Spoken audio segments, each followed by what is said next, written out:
Ontem, o presidente do Banco Central americano, Jerome Powell, fez o seu discurso lá no Jackson Hole.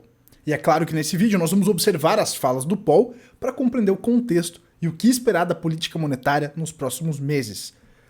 Pelo tom das falas do Powell, você vai perceber que nós podemos tirar uma conclusão do caminho que o Fed quer seguir. Se é o caminho de aperto para controlar a inflação ou vai ser o caminho justamente de voltar os estímulos antes e repetir o erro lá que o Fed cometeu na década de 70. Então compreender esse movimento é muito importante e justamente vai te colocar à frente da maioria dos players do mercado. Dominar o ciclo dos capitalistas é muito importante, saber o que fazer em cada momento do ciclo é muito importante. É isso que vai te permitir proteger o seu capital e multiplicar cabulosamente seu capital. São movimentos que se repetem de década em década. Se você não se preparar para eles e não aproveitar, você vai ter que esperar aí uma década para ele se repetir. São movimentos que podem mudar o seu patamar. Vai dar muito bom aos seus capitalistas para quem entendeu o que está acontecendo. Bora cair para dentro aqui. Vamos observar as falas do Powell, vamos compreender o contexto e a gente vai desenrolando mais durante o vídeo, beleza? Cola comigo até o final aí, deixa seu like e bora rodar aqui o Powell. It is the Fed's job to bring inflation down to our 2% goal, and we will do so. We have tightened policy significantly over the past year. Although inflation has moved down from its peak, a welcome development, it remains too high. Então, vamos lá, pessoal. O que o Powell está falando aqui? A inflação, ela deu uma trégua, certo? A inflação, ela deu uma trégua. Ela, do pico até agora, deu uma boa recuada, mas ele fala que ainda continua elevado. Então, de acordo com as perspectivas dele, ainda é necessário mais contrações. Daqui desse tom hawkish, desse tom duro, você percebe também o objetivo do Fed. Eles não estão muito preocupados com a questão de uma recessão ou de uma contração da economia. Pelo contrário, eles estão estimulando isso. É claro, nos últimos discursos que eles fizeram, que o objetivo deles é esse.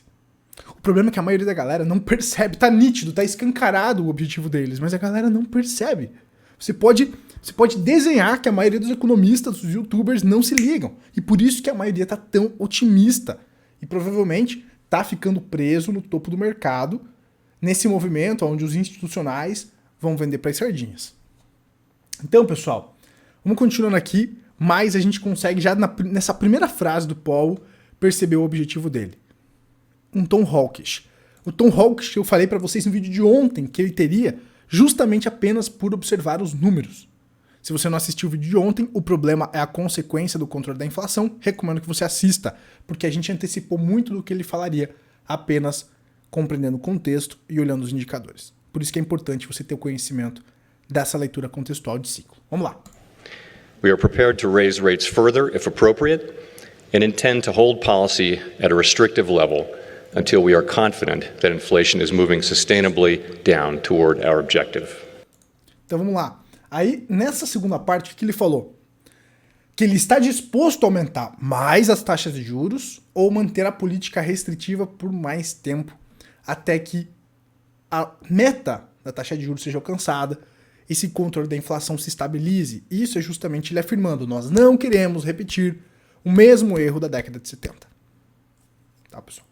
Então é importante esses detalhes para a gente entender a direção. Então, se ele está falando a verdade, pode estar blefando? Pode, mas se ele está falando a verdade, e ele vem repetindo isso há muito tempo, tá? Ele não vai voltar a estimular tão cedo a economia, igual fizeram na década de 70. Eles vão levar a economia para uma contração. Tá? É isso que a gente consegue tirar de conclusão. Por quê? Porque nós estamos em meio a uma guerra. Uma guerra que quer tirar o poder do dólar. Eu já falei para vocês que se eles voltarem a depreciar o dólar cedo, o dólar perde essa guerra. Então eles precisam manter o dólar forte. Isso exige um custo. Lembra que a gente fala, né, pessoal? Que o problema não é o combate à inflação, mas é a consequência do combate à inflação, que é justamente o título do vídeo de ontem. Se você não assistiu, eu recomendo que você assista. E eu falei, né, pessoal, que somente observando os dados que eu trouxe ontem, era possível acreditar que nós teríamos uma fala hawkish do Powell. Fala hawkish, que ela fala de aperto, de política monetária restritiva. controle de inflação, aumento de juros. E, claro, você não pode se surpreender das consequências que isso vai gerar, ação e reação. Quem é meu aluno do Clube dos Capitalistas 2.0 já entendeu a ação e reação, por isso que eles conseguem se antecipar aos movimentos e aproveitar as oportunidades. A maioria da galera talvez não esteja se posicionando tão adequadamente para o cenário que está se desenhando e vai perder dinheiro, vai quebrar, mas está tudo certo. Outros pontos que eu posso destacar aqui das falas do Powell é que ele fala que são necessários mais progressos na inflação dos serviços não relacionados com a habitação. Ele também falou que o crescimento da economia acima da tendência poderia justificar mais aumentos das taxas de juros. Então tá aí, né, pessoal? Eles querem induzir a economia para uma contração. Os sinais de que o mercado de trabalho não está esfriando também pode exigir mais ações do Fed. Então, justamente o que a gente vem falando nos vídeos, pessoal. Ainda está muito aquecido. Isso pode levar alguns meses ainda, porque o mercado de trabalho forte, né, pode justamente ser um indicador de que nós podemos ter uma inflação mais pegajosa por conta do aumento do custo da mão de obra, né? Então todo esse contexto é importante para você não ser pego de surpresa. E aí, pessoal, eu quero aprofundar com vocês algo que eu já venho falando há muito tempo aqui no canal e tem aula lá no clube aprofundando isso, que é justamente a falácia do pivô do Fed. Eu vejo muitos youtubers, eu vejo muitos economistas falando que quando os juros caírem, a bolsa vai para as máximas e tal, e não é bem assim, tem uma questão de time. Quem é meu aluno do Clube dos Capitalistas 2.0 já dominou essa questão com profundidade. Inclusive, a gente vai abrir vagas em breve, fique esperto aí, com desconto, tá? E lá no clube, além de trazer essa parte teórica, eu também mostro na prática o que eu estou fazendo, eu mostro lá minha carteira para quem quiser acompanhar essa parte da teoria aliada à prática, beleza? Em breve a gente abre vagas. Mas eu quero trazer para vocês aqui, pessoal, porque eu sou o único do Brasil que está falando abertamente sobre isso. Fui o primeiro, pelo menos. E cada vez mais vocês vão ouvir a galera que falava que era pivô do Fed, altista e você vai ver que a galera vai mudar e vai começar a repetir o discurso que eu estou trazendo para vocês aqui, tá? Porque essa é a realidade, é a verdade, é o que os dados nos mostram, é o que o histórico nos mostra. Pode ser que dessa vez seja diferente? Pode, mas é muito difícil, porque nós temos um histórico forte, tá? Então vocês vão lembrar do Gabriel Pelissaro falando isso pra vocês, que a galera vai mudar o discurso. E por isso que é importante você dominar as bases, porque senão você cai nas narrativas, depois os caras mudam a narrativa e você fica com prejuízo aí na sua carteira, né? Mas enquanto isso, tá tudo certo. A gente leva a pedrada, mas tá tudo certo. A gente tá do lado da verdade dos números aqui. Então olha lá. O que a galera fala? Quando o juro cair, a bolsa vai subir, né? Não é isso que a galera fala? É, mas olha o que o número está me falando aqui, olha o que os dados estão me falando. Novembro de 2000, virada de 2000 para 2001 aqui, ó. O juro começa a cair. Olha o que tem essa barrinha aqui, pessoal, marcando recessão. O juro está caindo e a recessão está acontecendo, indo contra a falácia do pivô do Fed, que eu fui o primeiro do Brasil a quebrar isso.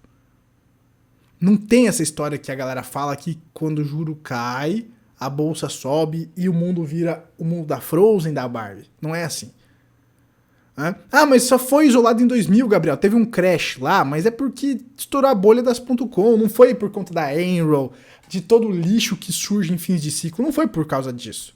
Tá bom, beleza. Vamos pra 2008, então. Que é uma crise mais recente, uma crise financeira mais recente. A taxa de juros fica flat em 2007, aqui de julho em diante a taxa começa a cair e perceba que conforme a taxa de juros vai caindo, nós temos essa barra cinza aqui que marca justamente um período de recessão que foi oficializada pelo Neighbor.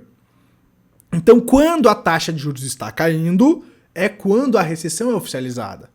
E é quando ocorre o crash, né, que foi lá por setembro, né, justamente ali, que rolou o crash em 2008, então é justamente ali que veio o pior, né, do caldo da recessão e tal.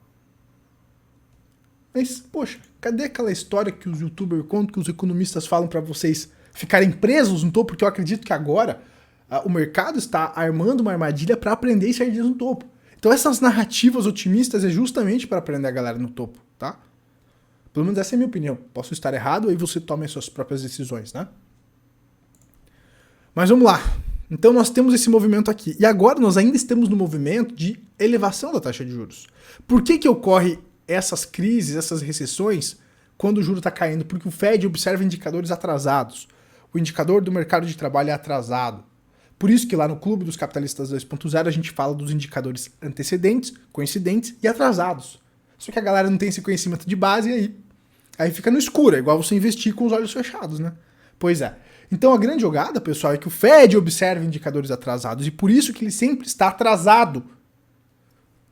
Isso eu já repeti, cara, eu falo isso desde 2022, né? Então, depois que der a merda, a galera vai ouvir. Essa é a treta, né? Mas tá tudo certo, a minha parte eu tô fazendo aqui. Então cuidado, pessoal, com as narrativas, porque a minha maior preocupação hoje é a macro. Eu observo muito esse contexto para olhar as criptos, tá? Eu quero investir pesado em cripto. Só que, cara, quando eu olho esse contexto, eu falo, se der alguma zebra aqui no mercado tradicional, as criptos vão junto, né? Então deixa eu dar uma limpada aqui no meu gráfico. Daí vamos lá, vamos avançar aqui esse vídeo, pessoal. Vamos avançar esse vídeo aqui. Compartilha essa bodega aí, meu. Olha lá. Vamos pegar um momento aqui aonde o juro cai. Vamos fazer melhor aqui. Vamos trazer essa taxa de juros aqui para dentro do TradingView. Aí vai ficar melhor da gente comparar. Aqui, ó. Olha lá. Então vamos lá. Nós estamos num patamar de taxa de juros semelhante ao que foi o pico lá em 2007, que precedeu o crash, né? Então, gente, isso aqui, ó, é os dados, né? Não é o Gabriel que tá inventando, eu só tô trazendo a verdade sem querer ludibriar e vender o mundo da Frozen para vocês. Quando o juro começa a cair é quando a bolsa forma topo, por isso que eu falo que aqui é o movimento que prende as sardinhas no topo. Vendeu para os tontos que não estudam e não dominam os ciclos. E aí eles queimam o caixa aqui para o institucional comprar aqui. Né? E perceba que a bolsa, enquanto a taxa está caindo, a bolsa está caindo junto. A mesma coisa acontece lá em 2000. Quando a taxa de juros começa a cair aqui, ó, a bolsa está caindo. Mesma coisa, movimento de distribuição para aprender sardinhas no topo. Vocês vão lembrar do Gabriel Pelissaro ainda. Pode demorar, mas é porque é um movimento lento. Nós estamos falando de grandes ciclos. Aqui, ó, a distribuição começa em 2000 e o crash termina em 2003. É um movimento longo, porque nós estamos falando de grandes ciclos. Mas os grandes ciclos, eles também guardam grandes oportunidades. É aqui que você vai multiplicar o seu capital em 10, 20, 30 vezes. O cara tem 100 mil, vai transformar em 1 milhão. Por isso que lá no Clube dos Capitalistas, a carteira é dos 100 ao 1 milhão. Que é possível você fazer isso. Né? Cada um dentro da sua realidade. Eu tenho 10 mil, cara, tranquilamente pode virar 100 mil, tranquilamente. Se você correr mais risco, pode multiplicar ainda mais, tá? Então é um movimento de mudança de patamar, tá? Aqui a gente está sendo conservador em falar 10 vezes, né, pessoal? Mas enfim, então quem domina esse movimento, sabe o que fazer em cada momento do ciclo, muda de patamar. Essa que é a grande jogada, né? E agora, pessoal, nós estamos, eu acredito ainda, aqui nessa fase de distribuição. E se esse movimento corretivo acontece, quando a taxa começar a cair igual aconteceu no passado, cara, eu acredito que pouca coisa vai se segurar. Por isso que é importante, né, você estar bem posicionado nesse momento que a curva aqui ficar flat, que é o que parece que está prestes a acontecer, e começar a cair.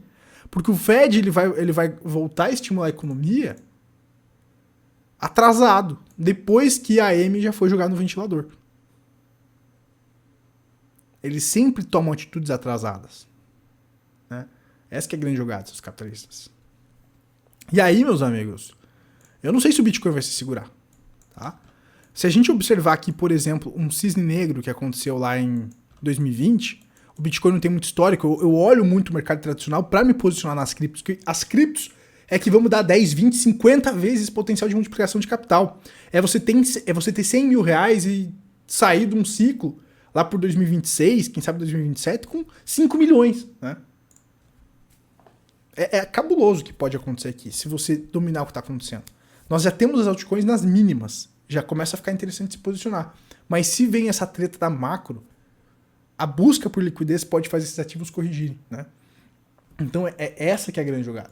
E aí, por exemplo, ali em 2020, quando ocorreu aquele susto do vírus, o Bitcoin aqui, ó, ele corrige, ele tava, beleza, fez fundo, vai começar a bull run. Pois é, mas veio um susto aqui do mercado tradicional, da economia, do vírus, e derruba o Bitcoin em 63%. No meio da bull run, depois do halving, bababá, né? E se isso aqui se repetisse, os capitalistas? Nós demos uma primeira onda impulsiva aqui, ó. E agora a gente dá uma correção aqui para continuar a subir depois que o susto passa. Porque a gente ainda não viu o pânico dos mercados tradicionais. Se a gente fosse olhar apenas os ciclos de mercado, eu até fiz aqui um vídeo falando sobre isso aqui, ó. Cadê? Acho que é esse aqui, ó. Ciclos e halving. Esse vídeo aqui eu falei sobre os ciclos de mercado do Bitcoin, se não me falha a memória. É tanto vídeo que eu até nem... Ou talvez esse aqui, ó. Acho que é esse aqui, ó. A correlação do Bitcoin e o ouro. Aqui eu falei sobre ciclos de mercado. É um desses dois. Porque se a gente olhar os ciclos de mercado do Bitcoin, ele está num bom momento para acumular as altas também. Por isso que é interessante, dentro de uma carteira antifrágil, já começar a montar a posição, mas 100% agora eu acho muito arriscado. Porque ainda temos esses riscos do contexto. Então a grande jogada aqui, seus capitalistas, é que se acontecer... Não estou dizendo que vai. Estou trazendo os dados para você refletir e gerenciar o seu risco. Que é o que a gente faz na carteira que eu mostro para os alunos do clube. A carteira que quando bater 1 milhão, a gente vai fazer o nosso churrascão, tá? Lá por 2025, 2026, quando o ciclo entregar o que a gente está esperando, a gente vai fazer o nosso evento, né? Para os alunos. Você que não é aluno vai ficar de fora. Então, vai dar bom demais. A gente vai comemorar. O processo é árduo, mas a gente vai comemorar. O que me preocupa aqui, pessoal, é que se vier um cisne negro repetir o que aconteceu aqui em 2020, claro, depois, meu amigo, quando o dólar se depreciar, porque quem tá lá no clube já entendeu também os timings do que fazer em cada momento do ciclo. Quando o dólar começar a se depreciar, aí sim, né? O Bitcoin vai dar uma pancada. Assim como o ouro, assim como a prata, assim como as ações, né? Mas é nesse momento que eu tô de olho. Então, se ele não vai corrigir aqui, nesse movimento, pra daí dar a pancada. Tá, pessoal? Então, cara, por que eu olho tanto a macro se o meu foco é cripto, né? Justamente para não ser pego de surpresa, como aconteceu lá em 2020, que o cara que tava achando que era bull run alta infinita e zerou o caixa, ele perder 61%, perder a chance de comprar o Bitcoin a $3.000. Mesmo depois dele ter chego lá a $14.000. Né? Então essa que é a grande jogada. Beleza, seus capitalistas? Bom, pro vídeo não ficar muito longo, finalizo por aqui. Se você gostou, se abriu a sua mente, deixa seu like aqui embaixo, compartilha pra geral, para que mais pessoas pelo menos gerencie o risco, não sejam pegos de surpresa. A gente não tem bola de cristal, por isso que é importante assumir humildade perante a incerteza, e é isso que a gente passa lá para os alunos, né? Como gerenciar isso assumindo humildade perante a incerteza. A gente não sabe o que vai acontecer, mas observar esse contexto pode te, pelo menos, evitar sustos mais à frente. A gente se vê na próxima. Forte abraço aí. Tchau, tchau, seu capitalista.